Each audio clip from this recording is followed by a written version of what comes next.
Assalamualaikum warahmatullahi wabarakatuh. Alhamdulillah, la haula wa la quwata illa billah. Asyhadu an la ilaha illallah wahdah. Wa asyhadu anna Muhammadan abduhu wa rasuluhu la nabiyya ba'dah. Qala jalla wa ala, a'udzu billahi minasyaitonir rajim. Wabtaghi bima ataqallah daral akhirah wa la tansa nasibaka minad dunya wa ahsin kama ahsanallahu ilaik wa la tabghil fasad innallaha la yuhibbul mufsidin. Allahumma la sahla illa ma ja'altahu sahlan wa anta taj'al hazana idza syi'ta sahla. Bapak-bapak, ibu-ibu yang saya hormati, semuanya saja yang hadir pada pengajian yang paling menyenangkan. Karena kajian kita ini kajian yang yang banyak disenangi oleh masyarakat di Wonosobo. Satu di antara yang paling ramai dan yang paling digemari adalah Ahad pagi ini. Sehingga pesertanya Ahad pagi ini paling banyak. Kenapa? Jawabannya ya karena di Ahad pagi ini situasinya serba netral. Pelajarannya dikatakan berat juga enggak berat-berat banget, enggak. Hanya sedikit kritikan untuk kita bersama adalah saya mengatakan opo anane saja. Saya sering memperhatikan jamaah bukan bapak dan ibu, bukan jamaah yang sekarang belum rawuh maksud saya.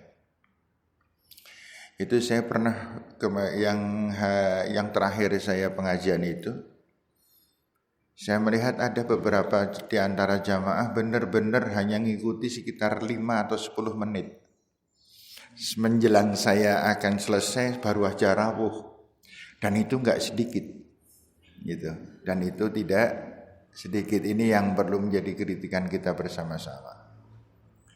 Sehingga budaya kita dari dulu itu masih saja berlangsung, yaitu budaya telat.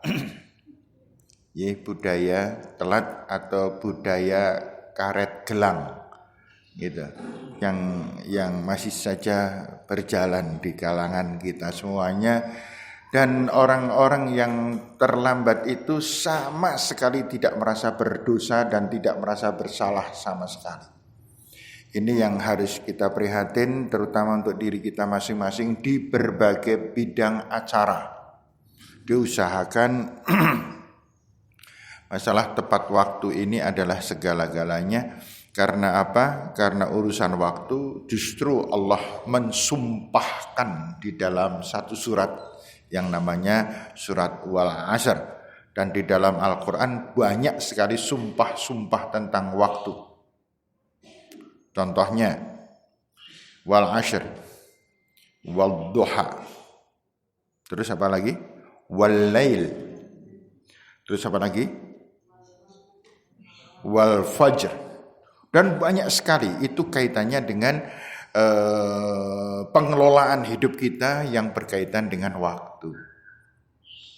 Baik bapak-bapak dan ibu-ibu, waktu kita enggak banyak, maka kita akan segera saja menyampaikan beberapa pelajaran yang kita akan pelajari.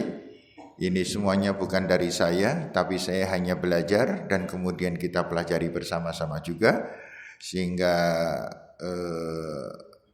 ada satu nuansa bahwa seringkali orang beranggapan bahwa kalau yang ngisi pengajian selalu lebih baik daripada yang ikut pengajian. Salah besar itu. Tidak. Kita ini kan sesungguhnya sedang melaksanakan perintah Allah yang tadi wal asr itu. Wal asri innal insana lafi husrin. Demi waktu Sungguh manusia pasti dikutuk oleh Allah. Illa kecuali. Kita semuanya ini pasti dikutuk oleh Allah. Kecuali apabila kita bisa mengelola waktu usia kita dengan melaksanakan 3 perkara. Kalau tidak, terkutuk kita. Yang pertama yaitu amanu. Hati yang penuh dengan iman. Yang kedua, wa amilus shalihat. Kenapa amilus shalihat itu setelah amanu? Karena perbuatan apapun bukan dinamakan amal soleh kalau tidak amanu terlebih dahulu. Kemudian Bapak dan Ibu, perbuatan amal soleh itu menjadi kosong melompong, tidak ada gunanya meskipun dengan iman, kecuali kalau diiringkan di dalamnya yaitu tawasau bil haq, tawasau bis sabr. Hilang sama sekali sifat sombong dan merendahkan diri di hadapan orang lain. Dan orang lain juga mempunyai tawadhu dan warok merendahkan diri di hadapan orang yang lain. Sehingga di dalamnya adalah saling ingat mengingatkan. Yang diingatkan adalah orang yang beriman, orang yang beramal soleh menerima. Yang mengingatkan ketulusan hatinya kepada Allah. Dan dia mengingatkannya pun bukan atas dasar iri, dengki, benci, dan lain sebagainya. Maka kita selamat Bapak dan Ibu. Kapan ketika itu kita melakukan persoalan ini? Salah satunya yaitu pagi hari ini.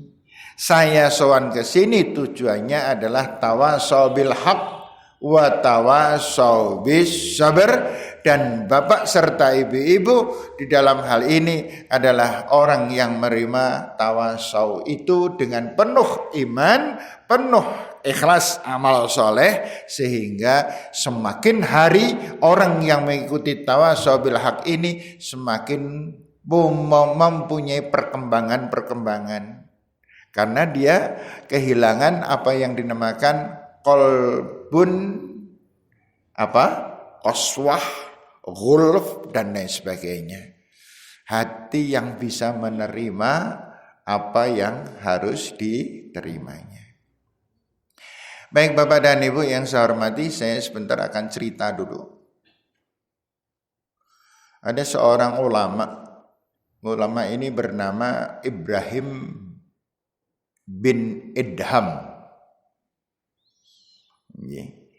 Dia mempunyai seorang anak namanya Ishak. Makanya kemudian ada orang menyebutkan dengan Abu Ishak. Abu Ishak itu bapaknya Ishak. Karena dia mempunyai anak Ishak. Ini kalau di Arab modelnya begitu. Suatu ketika saya pernah dipanggil oleh teman seseorang di Wonosobo malahan. Beliau mengatakan, "Ya Aba Muhammad, ya Aba Muhammad." Dia orang Arab, manggil saya, "Ya Aba Muhammad." Saya enggak melinguk. Karena saya tidak merasa. Terus habis itu beliau megang pundak saya. Ya Aba Muhammad." Saya melinguk. Terus saya mengatakan, "Kenapa saya disebut Aba Muhammad? Bukankah Anda bapaknya Muhammad Rahid Al-Mahi?" Iya. Antum Abu Muhammad. Gitu. Mungkin bapak-bapak boleh merubah namanya. Gitu nggih. Panjenengan kagungan putra siapa? Ya, Ibu punya anak namanya siapa? Menjadi ya Ummah siapa? Ya Aba siapa? Kalau ada ya, maka kalimat setelahnya mesti mansub. Ya Aba. Tapi kalau tidak ada maka menjadi Abu. Abu Muhammad. Ana Abu Muhammad. Wa antum abna'akum. Dan kalian semuanya adalah bapak dari anak-anak panjenengan semuanya. Baik, kembali lagi ke Aba Ishaq, kepada Abu Ishaq. Abu Ishaq ini bernama Ibrahim bin siapa? Idham atau Adham. Beliau dari Afghanistan. Pada suatu hari beliau ditanya oleh seseorang, "Ya Abu Ishaq, saya adalah orang yang selalu berbuat maksiat. Adakah nasihat untuk saya?" Ini saya nggak membahasakan panjenengan loh. Ya, saya adalah orang yang selalu berbuat maksiat. Kemudian, apakah ada nasihat untuk saya? Aba Ishaq atau Ibrahim bin Idham itu menanyakan, apakah engkau orang yang beriman? Mengaku beriman? Iya. Apakah engkau orang Islam? Pasti. Oh, kalau begitu ada nasihat untuk kamu. Apa nasihatnya? Silahkan kamu berbuat maksiat asal kamu bisa memahami 5 perkara. Apa itu? Ya Abu Ishaq. Silahkan, ini untuk kita semuanya, Bapak dan Ibu. Kapan kita boleh berbuat maksiat, berbuat dosa, menipu, berbohong, mencuri, dan lain sebagainya? Kapan? Satu syarat yang pertama yaitu asal kita tidak memakan rizkinya Allah. Itu baru boleh berbuat maksiat. Loh, ini nasihatnya Ibrahim bin Idham ini. Kalau kamu sudah tidak memakan apa yang Allah berikan kepadamu, silahkan berbuat maksiat. Si orang ini kemudian mengatakan, nah yang benar, gimana saya bisa hidup kalau saya tidak makan makanan yang Allah berikan kepada saya? Kemudian Ibrahim bin Idham mengatakan, ya sudah kalau begitu. Kenapa kamu mesti berbuat maksiat sementara Allah memberikan rezeki kepada kamu dan kamu berbuat maksiat kepada Allah? Iya juga ya. Gitu. Terus apa lagi? Ya Aba Ishaq. Yang kedua, silahkan kamu berbuat maksiat, tetapi jangan di atas bumi ciptaan Allah. Gak pantas blas kamu berbuat maksiat wong kamu hidup di bumi dan bumi ini ciptaan Allah. Pergi sana dan jangan berbuat maksiat kecuali kalau kamu berada di tempat yang bukan milik Allah. Kira-kira gimana Ibu? Bapak? Sebenarnya maksud saya ini Ibrahim bin Idham ini mau mengatakan bahwa sama sekali nggak masuk akal kalau ada orang yang berbuat maksiat di hadapan Allah. Maksudnya begitu. Kemudian yang ketiga, silahkan kamu berbuat maksiat, tapi dengan satu syarat, jangan sampai Allah melihat. Kira-kira gimana nih? Ini saya mau menggiring diri kita, Pak. Gak pantas sudahlah. Bahwa kita semuanya ini disaksikan oleh Allah. Wani-wani nih kita melakukan perbuatan maksiat. Kemudian yang keempat ini saya cepatkan karena ini mukadimahnya sambil menunggu yang belum rawuh. Mukadimahnya setengah jam. Materinya 10 menit nanti. Bapak dan Ibu yang saya hormati, kemudian yang keempat, ya. Kalau kamu suka berbuat maksiat, maka umurmu akan sia-sia. Silahkan tetap berbuat maksiat, namun besok kalau malaikat maut datang, kepadamu, kamu harus meminta ditunda kematian. Sebab nanti kamu masuk neraka. Kira-kira gimana? Tidak mungkin juga kan? Gitu. Nah, yang kelima, besok kalau malaikat Zabaniyah itu menggiring kamu ke neraka, kamu harus bisa minta membujuk malaikat tadi supaya jangan digiring ke neraka. Nah, kalau itu bisa kamu lakukan semuanya, silahkan berbuat maksiat. 1, jangan memakan rizki pemberian Allah. 2, jangan hidup di muka bumi. Karena bumi ini milik Allah, gak pantas kamu berbuat maksiat. Yang ketiga, kalau berbuat maksiat silahkan, ning syarate ojo ngantek Allah pirsa. Yang keempat, besok kalau kamu mati, padahal kalau kamu mati dalam keadaan berbuat maksiat, ini kamu tentu masuk neraka. Maka kamu harus minta kematianmu ditunda oleh malaikat. Yang keempat, seandainya akhirnya kamu mati juga, besok di akhirat kamu harus ngenyang kepada malaikat, ojo digiring ke neraka. Bisa enggak? Ya enggak bisa. Kalau enggak bisa, jangan berbuat maksiat.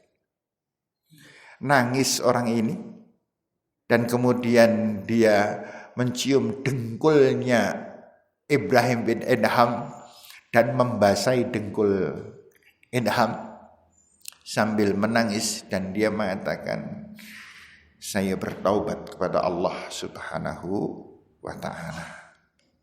Bapak itu, Ibu Bapak sekalian yang saya hormati, jadi ini paling tidak untuk memberikan nuansa kepada kita apa yang harus kita lakukan di dalam kehidupan dunia ini. Orang itu boleh salah. Boleh nggak salah? Boleh. Tetapi yang paling dikehendaki oleh Allah adalah segera mohon ampun. Itu yang paling penting. Panjenengan tidak mungkin, Pak, saya, panjenengan kita semuanya, enggak ada yang mampu menghindar dari dosa, kesalahan dan maksiat. Tidak ada yang mampu. Allah tahu persis kelemahan kita. Allah itu tahu persis kelemahan kita. Bahwa kelemahan kita adalah suka lupa, kelemahan kita adalah suka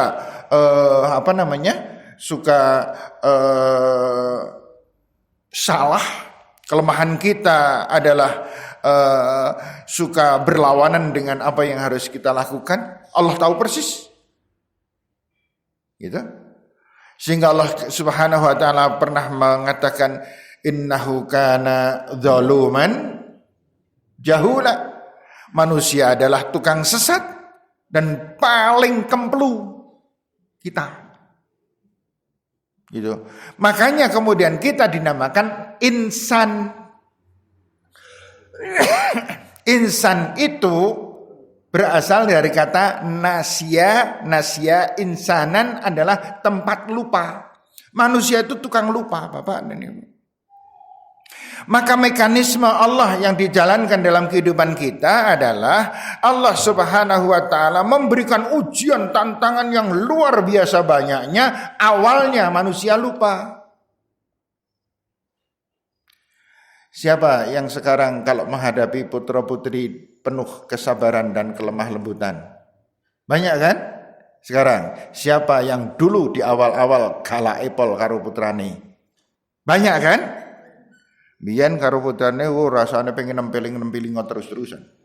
Problemanya lagi mana? Awal-awal lagi muda itu kan ekonominya lagi jempalian raka-raka-ruan.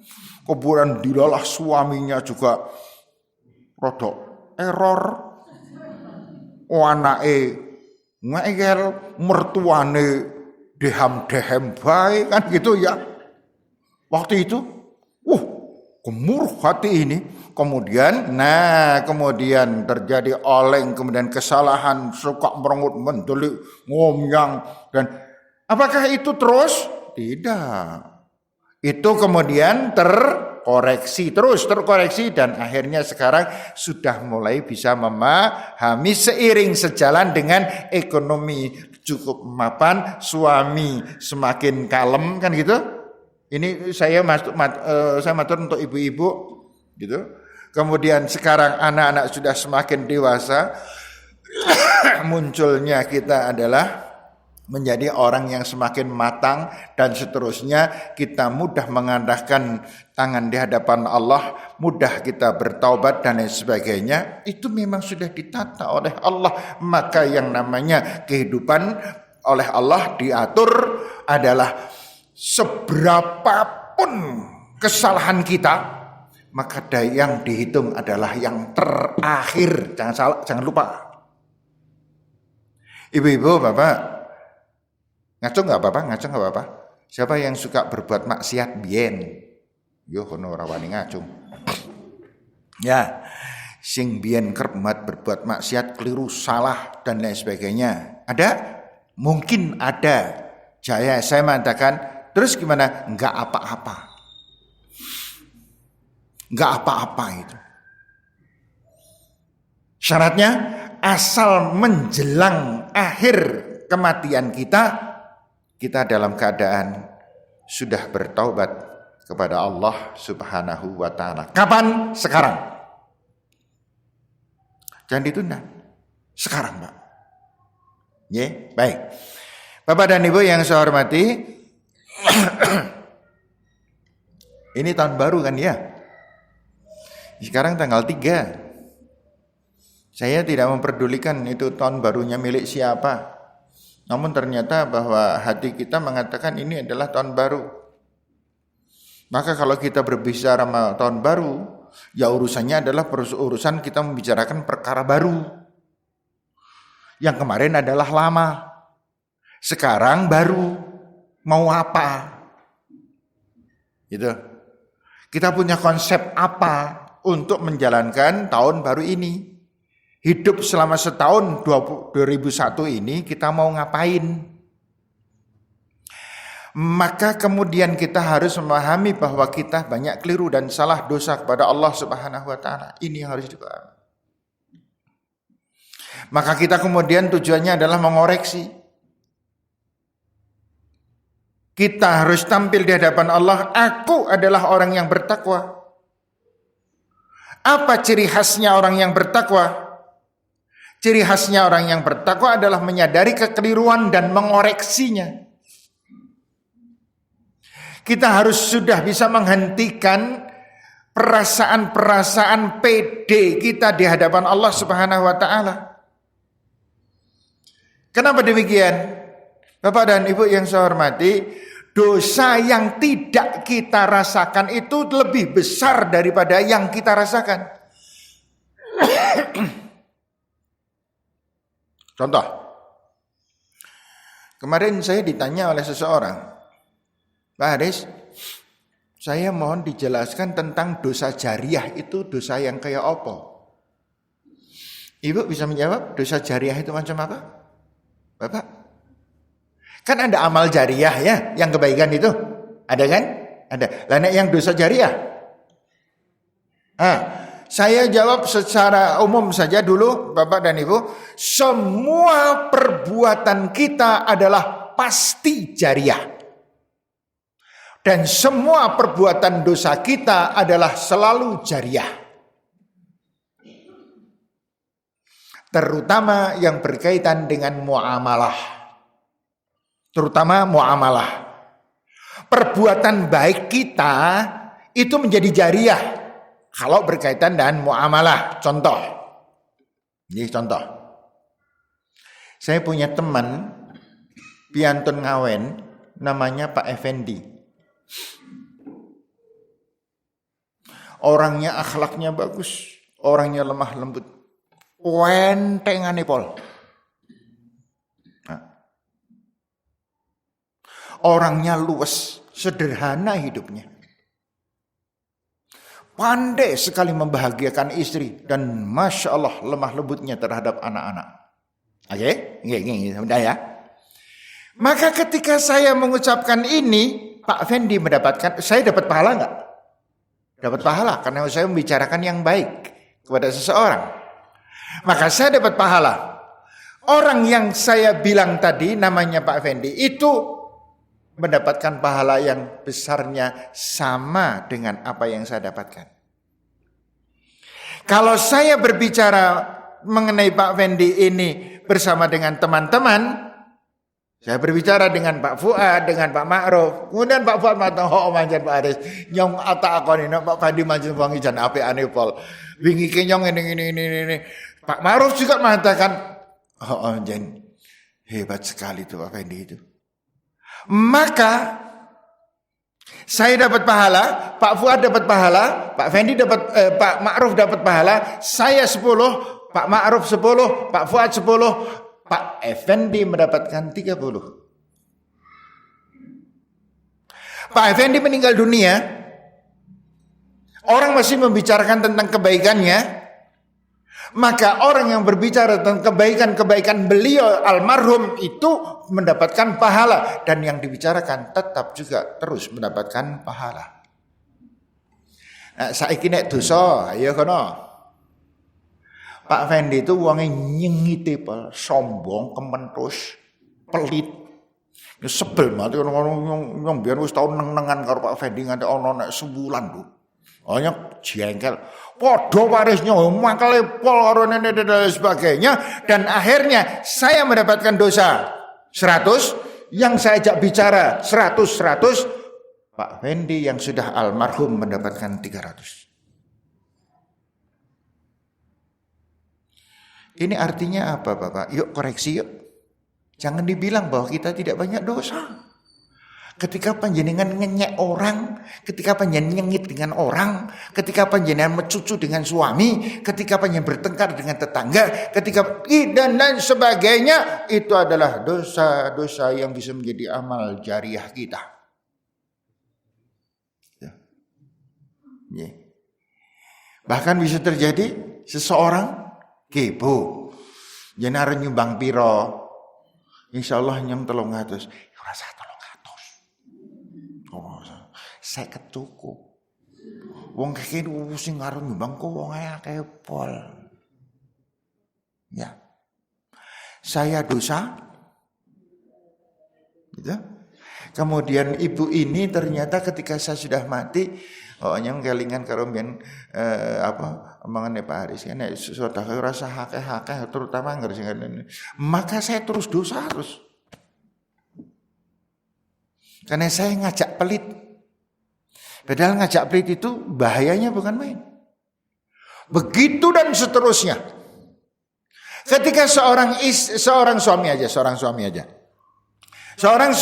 ditinggal mati oleh istrinya, dan suami selalu mengatakan, Masya Allah, nek kalingan ibu nih, Masya Allah, wong apian banget, tiga wong setia nih, pol, Masya Allah. Kemudian ini, kemudian anaknya diajak ini dan lain sebagainya, maka keluarga tadi mendapatkan pahala dan yang berbuat juga mendapatkan pahala. Nanti di dalam Al-Quran Allah Subhanahu Wa Taala mengajarkan kepada kita kalimah Rabbi habli hukman walhiqni bis salihin. Duh Allah, berikan hamba ilmu, walhiqni bis salihin, dan kelak duh Allah pertemukan hamba dengan orang-orang yang saleh. Rabbi habli hukman walhiqni bis salihin waj'alli lisana sidqin fil akhirin, dan jadikan aku ya Allah yang menjadikan lesan-lesan orang-orang sepeninggalku berbicara yang baik tentang aku. Paham maksudnya Bapak dan Ibu? Jadikan aku ini ya Allah orang yang ketika aku meninggal dunia besok, maka semua orang ketika mengenang aku adalah mengeluarkan kata-kata yang baik. Ini enggak sembarangan loh Bapak Ibu, mau lakukan ini perjuangannya berat. Seperti yang terjadi almarhum Pak Edi, Pak Mir kita, Pak Edi. Stop, panjenengan yang suka pengajian di sini. Kalau menyebut Pak Edi, apa yang terkesan? Orangnya disiplin, orangnya ini, tawaduknya bukan main. Sehingga masalah perangkat-perangkat audio video ini tanpa Pak Edi merasa sangat kehilangan. Beliau adalah orang yang paling pagi berangkat di Ahad pagi ini untuk menyiapkan semuanya. Ketika saya berbicara semacam ini, saya dapat pahala. Pak Edi yang almarhum itu mendapatkan pahala. Akan berapa lama kita membicarakan beliau? Nah, ini sih. Persoalannya sekarang kita. Bapak Ibu, kalau panjenengan besok meninggal dunia, kira-kira orang lain berbicara kebaikan panjenengan apa enggak? Apalagi membicarakan panjenengan lengantuan. Yang kelingan biyen Pak Kaeka ngarep pengajian ini mangkate pancen gak asik ning ngantuk tok nah lo. Itu atau panjenengan jangan salah. Ya sekalian buka iki anggar pengajian pancen takoni mesti mangkat ning mesti telat. Itukah yang ada? Atau dan lain sebagainya. Monggo Bapak dan Ibu-ibu yang saya hormati. Kenapa yang semacam ini saya harus sampaikan? Karena harus kita pelajari. Karena orang yang bisa meninggalkan keharuman nama, keindahan akhlak dan perilaku ibadah dan lain sebagainya, Allah meneruskan kalimat di dalam ayat tadi, waj'alli min warasati jannatin na'im. Nah, baru pantas dia mengatakan, duh Allah, jadikanlah hamba orang yang kelak mendapatkan surga di sisimu ya Allah. Siapa itu? Orang yang bisa berbuat maksimal kebaikan yang menjadikan orang ikut berbuat kebaikan. Baik Bapak dan Ibu, nah ini yang harus kita koreksi. Yuk, ini tahun baru. Allah Subhanahu wa taala mengatakan, siapa di antara kalian yang bertakwa kepada Allah? Orang tidak akan masuk surga, orang tidak akan mendapat ampunan, orang tidak akan bahagia. Baik dunia maupun akhirat kecuali satu orang, yaitu orang yang bertakwa. Gitu. Dan siapa orang yang bertakwa? Allah Subhanahu wa taala mengatakan, a'udzubillahi minasyaitonir rajim. Ya ayyuhalladzina amanu taqullaha wal tanzur nafsum ma qaddamat lighad. Wahai orang-orang yang beriman, bertakwa kamu kepada Allah. Apa bukti takwa? Bukti takwa adalah wal tandur nafsum ma qaddamat lighad. Yaitu orang yang bisa selalu ngoreksi diri terus dari hari ke hari, tidak ada kecuali ora ketang satu titik putih. Ada kemajuan di setiap harinya. Ada kebaikan-kebaikan yang berkembang dari setiap hari. Sehingga Bapak dan Ibu, usia panjenengan masih berapa tahun? Ini masalah kan? Gitu. Siapa yang mengira Mas Didik itu lebih dulu daripada kita ya? Ya Mas Didik itu tenan loh. Mas Didik dengan saya itu gagah Mas Didik banget masih lebih muda, lebih gagah, badannya juga. Tapi ternyata Allah Subhanahu wa taala menentukan beda. Beliau meninggal dunia sebelum usia 50. Ya, sebelum berapa Mas Didik meninggal dunia? Kita 48 ya? 48. Jadi saya dan Mas Didik kan usianya, Mas Didik 48, saya usianya 51.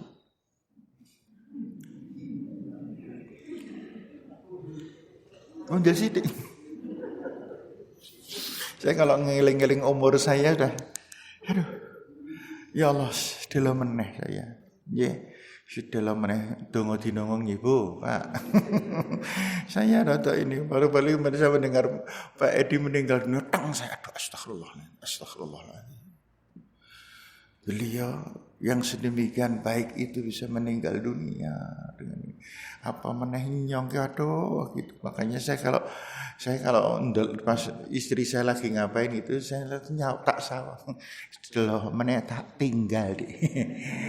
Hele gitu. Ya gitu. Wis padha-padha kelimpungan. Panjenengan juga gitu enggak sih?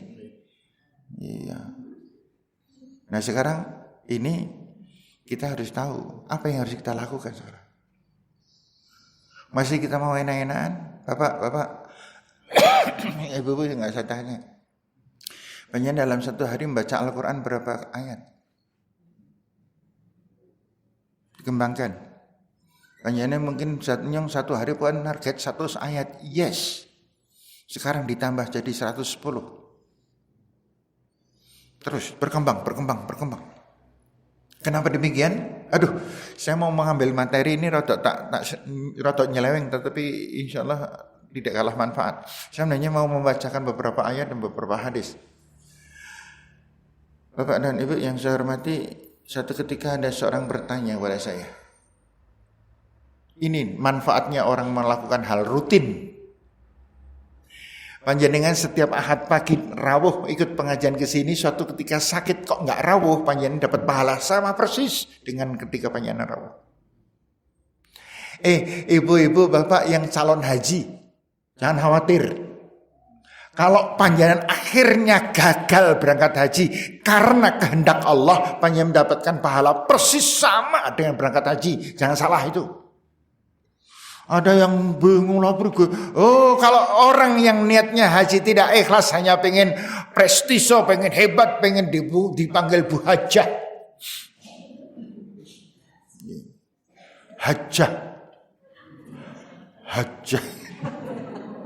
Hajah itu kodok wedok.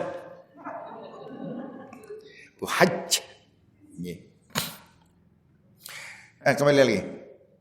Ibu ini bertanya pada saya. Haris, saya itu dia karena tapi panjenengan nggak usah tanya siapa orangnya ya. Beliau ini termasuk hebat. Beliau itu mempunyai kebiasaan di rumah itu kalau pagi selalu 1 juz, malam juga selalu 1 juz. Jadi sehari 2 juz. Gitu. Itu masih ditambah beliau kalau membaca Quran yang ada tafsir dan terjemahnya itu. Nanti kalau setelah membaca cukup 1 juz, kemudian dia mencari ayat yang kira-kira dia penasaran, dibaca kemudian tafsir. Oh, sambil manggut-manggut tadi. Setiap hari. Pada suatu hari dia mendapatkan kesibukan.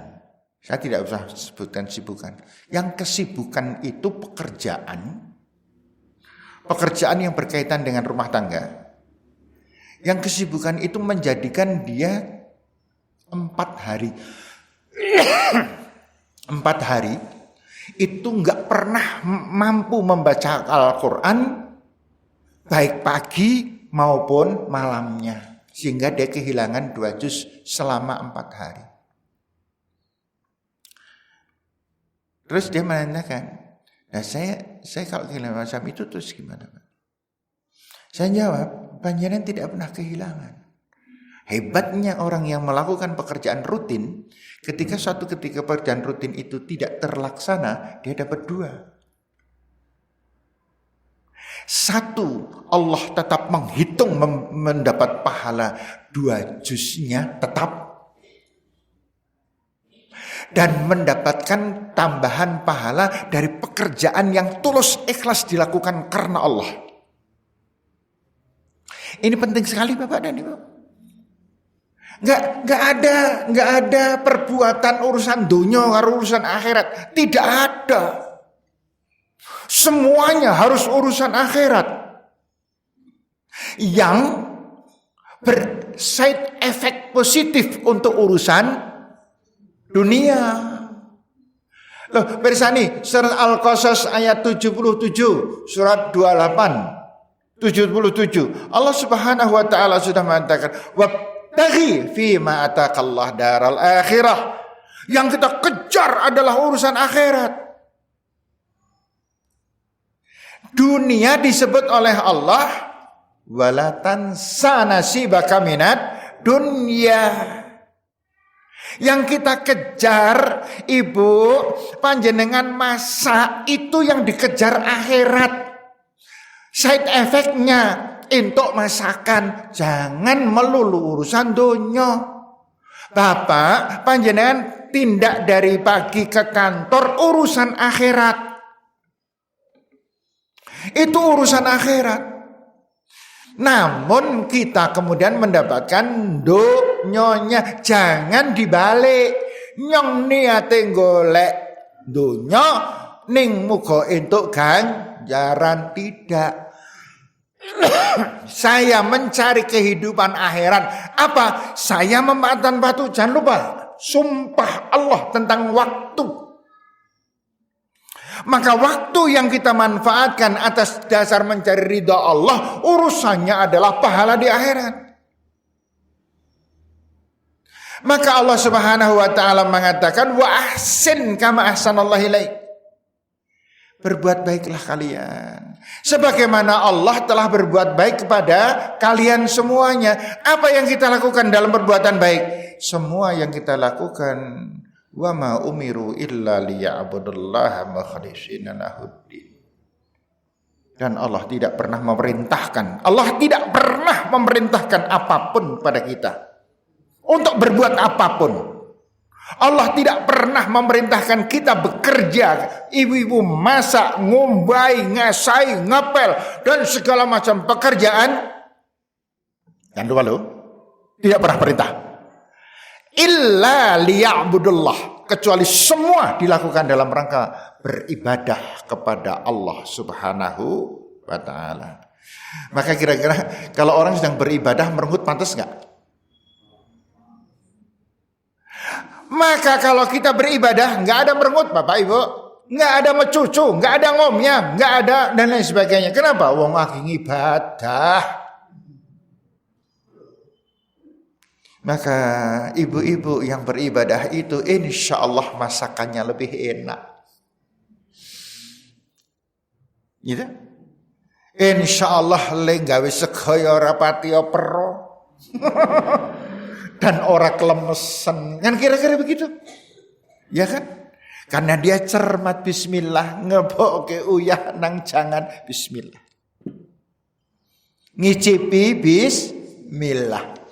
Antop bismillah, ngicipi njur antop gere ana wong ngicipi antop. Gitu Bapak.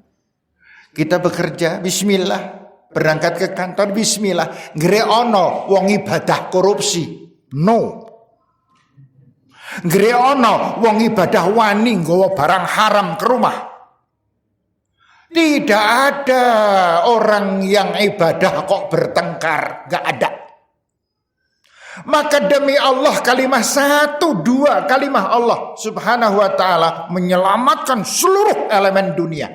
Apa itu? Wa ma umiru illa liya'budullaha mukhlishina lahuddin. Kita terapkan dalam kehidupan sehari-hari. Masya Allah. Wa ma khalaqtul jinna wal insa illa liya'buduni. Jelaskan? Loh, kalau sekarang kita masih bisa berbuat maksiat dan lain sebagainya karena kita tidak tahu tentang hakikat Allah yang telah memberikan, kita enggak sadar bahwa yang kita masukkan dalam mulut semuanya adalah ciptaan dan pemberian Allah, dan yang dimasuki adalah ciptaan Allah, dan yang meneran adalah ciptaan Allah, dan yang mengelola di dalamnya adalah ciptaan Allah. Masih pantas kita bermaksiat pada Allah? Ya pantas. Ya.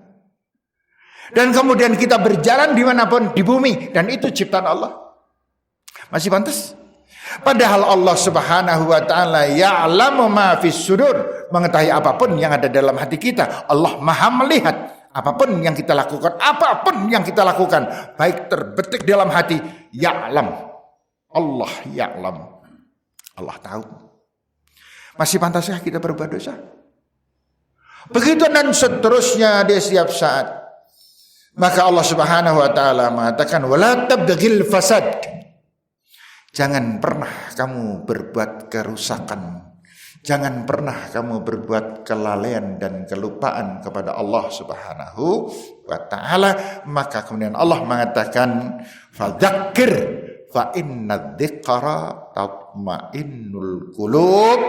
Ingat terus pada Allah di segala bidang perbuatan kita, maka tatmainnul qulub, hati kamu akan tenang, hati kamu akan tentram. Dan orang yang tenang orang yang tentram adalah orang yang senang. Orang yang senang adalah orang yang bahagia. Siapa orang yang berbahagia? Siapa yang menjadikan Allah landasan mengapa kita berbuat sesuatu. Mengapa ibu-ibu rajin banget dengan urusan rumah tangga? Allah yang menyebabkan. Demi Allah saya mencari ridha Allah. Maka rumah tangga yang selalu ingat kepada Allah adalah rumah tangga yang aman, tentram. Gak ada pikiran suami untuk berbuat hal-hal yang menyakiti hati istri. Gak ada pikiran-pikiran istri untuk berkata-kata yang ketus kasar kepada suami. Yang ada adalah kerukunan, keharmonisan, dan suami istri itu demikian sayang, perhatian terhadap anak-anak dan cucu keluarganya, dan kemudian mereka bersama-sama menuju ke arah satu arah, yaitu surga Allah, yang perjalanan itu di dunia perjalanannya, bukan besok. Berjalan menuju surga itu bukan besok nek wis meninggal, bukan, sekarang. Yang namanya Shiratal Mustaqim itu sekarang. Bukan besok di akhirat. Di akhirat itu hanya memetik hasilnya. Maka tafsir dari Al-Qasas 77 ini kan seperti ungkapan gini, ini penutup. Ungkapan, Pak, Bu, masuk ke logika kita enggak? Kalau orang menanam padi, ini yang bukan petani rodok mikir istilah. Kalau yang petani langsung mudeng. Orang menanam padi pasti enggak tumbuh rumput. Oke? Orang menanam padi pasti tumbuh rumput. Dibalik sekarang. Lah nek wong nanam rumput tumbuh padi enggak? Paham maksud saya? Nah sekarang, rumput itu adalah dunia. Rumput itu adalah dunia. Jangan menanam urusan dunia di dunia, enggak akan tumbuh di akhirat. Tetapi orang yang menanam terus untuk akhirat akan tumbuh dunianya bagus. Rumput itu adalah dunia. Ibaratnya semacam itu. Maka kalau panjenengan menanam, saya melakukan ini adalah mengharap ridha Allah. Saya mengharap agar saya bahagia di akhirat, agar saya selamat dari api neraka, agar Allah ridha pada saya, maka dia mendapatkan rumputnya namanya dunia, karena dia menanam padi. Tetapi kalau panjenengan semuanya, kita semuanya menanamnya adalah hanya menanam rumput. Urusan donya, dublak-bublak donya terus. Ono gawe omah apik banget tujuane men dalam tanggane donya. Kan? Tuku klambi sing apik men dalam tanggane donya. Semuanya serba men di alam, yang ora penak, yang pekewo dan lain sebagainya, nganti nyumbang nganten aja. Urusannya urusan dunia, tidak ada lillahi ta'alanya. Ini namanya wong nandur suket terus sepanjang hidup, dan dia tidak pernah mendapatkan padinya. Demi Allah Bapak dan Ibu, yuk kita nanam padi. Nanam keikhlasan kita pada Allah. Wa ma khalaqtul jinna wal insa illa liya'buduni. Kita tanam benar-benar dan kita mendapatkan segala-galanya yang tadi sudah kita urutkan itu Bapak. Orang yang ikhlas, orang yang beramal soleh, mesti orang nyengit, mesti gue. Orang yang ikhlas ketika bekerja, mesti dia berpedagang yang enggak pernah bohong dan enggak pernah khianat kepada pelanggan. Dan kalau sudah semacam itu, maka dia mendapatkan rizki yang halal yang diberkahi oleh Allah. dimakan nikmat, berkah, dan dari kebaikan itu menjadi kebaikan-kebaikan yang lain. Tapi dari kesalahan dan dosa menjadikan salah dan dosa yang lain. Maka monggolah bapak-bapak dan ibu-ibu, saya rada ndredeg awake dhewe, bab saya harus mengoreksi banget. Kalau saya sudah berani matur begini pada panjenengan, berarti saya adalah orang yang harus tidak mau kalah dengan panjenengan. Demi Allah, Pak. Kalau ada di antara panjenengan orang-orang yang baik, yang diridhai oleh Allah, saya pengen banget menjadi orang yang semacam itu. Yuk kita berjuang, yuk kita fastabiqul khairat, yuk kita menjadi bapak yang paling dimuliakan oleh Allah, ibu-ibu menjadi seorang ibu yang dicintai oleh Allah, yang menjadikan anak-anak, semua anak kita pantas untuk berbakti kepada orang tuanya, sebab orang tuanya pantas dibakteni. Jangan lupa, banyak orang tua yang tidak pantas dibakteni. Sehingga banyak ibu-ibu dan bapak-bapak, anak-anak kita yang nyongke ya pengen bakti karo ibu nih, ibu masya Allah, nek ngendikan ada yang semacam itu.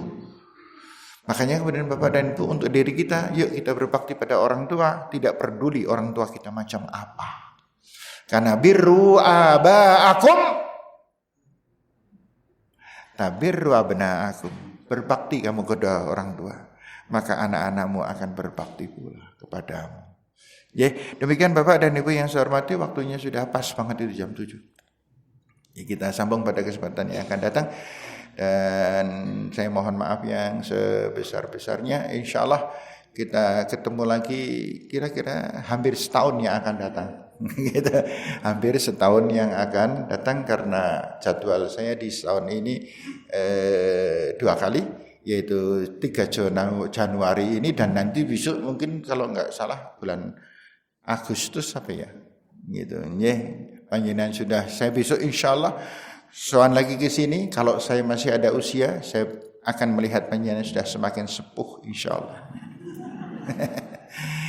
Billahi taufiq wal hidayah. Assalamualaikum warahmatullahi wabarakatuh.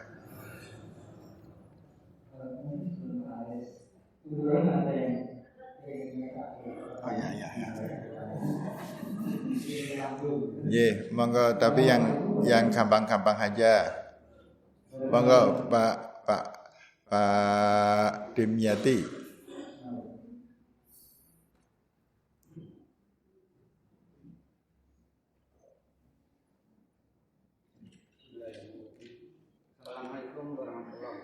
Waalaikumsalam.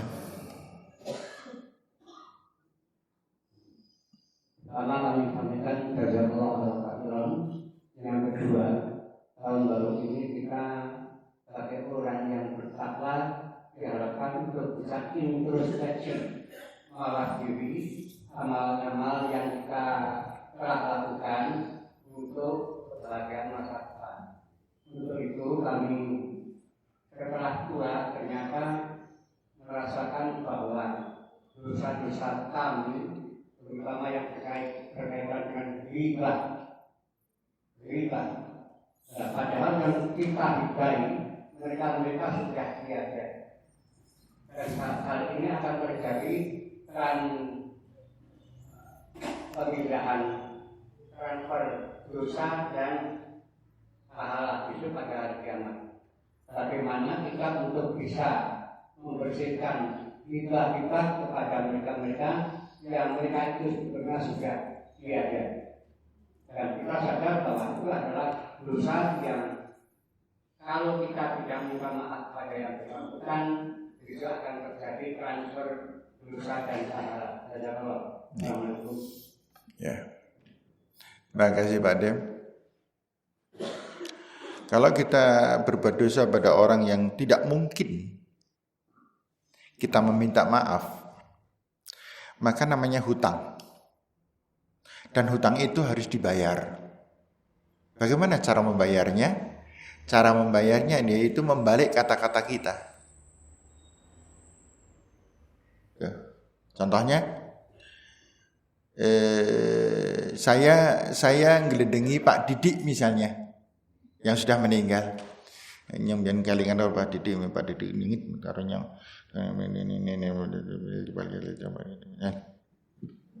ya. Kemudian jangan lupa Bapak, tidak ada dosa yang tidak diampuni oleh Allah. Tidak ada dosa yang tidak diampuni oleh Allah. Kecuali satu, panjenengan berbuat musyrik belum minta ampun sudah meninggal, lah itu udah nggak diampuni. Tapi kalau minta ampun sebelum meninggal diampuni, ya diampuni. Nah, bagaimana caranya agar saya bisa Allah berkenan menghapus dosa saya karena ngelendengi Pak Didik? Caranya yaitu saya nyaru utang. Saya sadar, astagfirullahaladzim, ya Allah, astagfirullahaladzim. Kemudian di saat-saat tertentu saya mengatakan, duh Allah, ampunilah dosa Mas Didik, ya Allah.